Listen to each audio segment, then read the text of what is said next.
Përshëndetje të nderuar miq, përshëndetje të dashur ndjekës të kanalit Monitor TV nga unë Tirona Lilia, ku po takohemi sërish së bashku për të komentuar me ju lojën apo strategjin apo të vërtetën që Gjesti bëri mbrëm. Për mënyrën se si Gjesti u hudh nga muri, nga shtëpia e Big Brotherit dhe përfundoi sërish në Top Channel, ngjarje të gjajshme kanë ndodhur edhe nëpër Big Brotherat në botë. Unë do t'ju sjell disa shembuj që ju t'i dëgjoni dhe se si kanë përfunduar këto shembuj. Rastet kur banorët kanë kapërcyer murin dhe kanë dalë nga shtëpia kanë ndodhur në shumë versione të Big Brother nëpër botë. Ja disa prej tyre.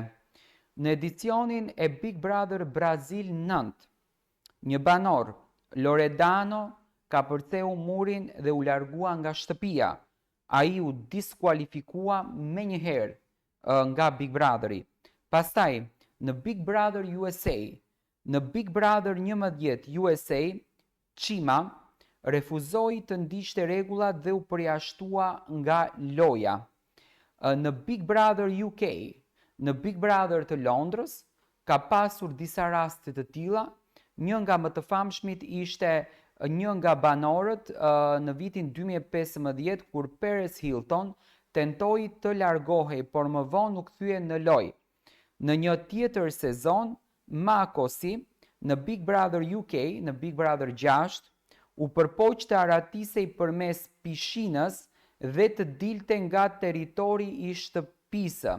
Në Big Brother 4, në Big Brother Australia, në edicionin e Big Brother Australia, në vitin 2008, një banor u largua nga shtëpia pa lejen e produksionit duke kapërcyer murin, por u gjet nga sigurimi dhe u përjashtua.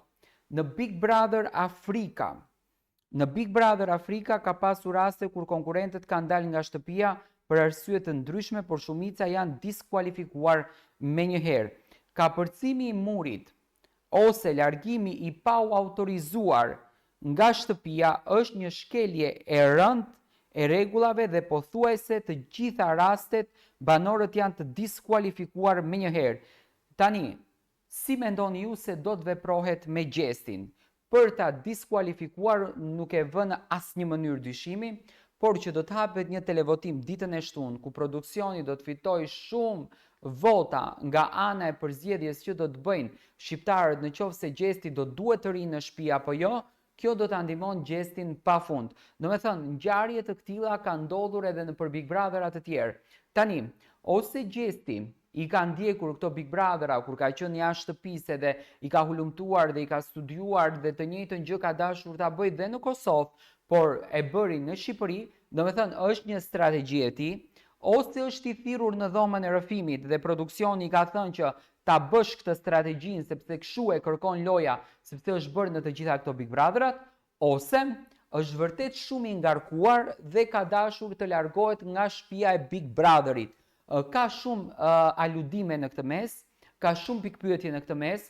Domethënë ka patur banor që kanë dashur të largohen dhe nga pjesa e pishinës, që në fakt mundet edhe nga pjesa e pishinës, sepse kjo pishinë është e ndarë në një pjesë tjetër, po ta shikoni te pjesa e urës, domethënë ka një lloj strategjie interesante, por do të shohim se çfarë vendimi do të merret vllau i madh të shtunën. Do kisha dashur të marr mendimin tuaj në këtë komentim që bëra. Ju na ndiqni me subscribe në kanalin Monitor TV, ne do takohemi sërish me videot e radhës.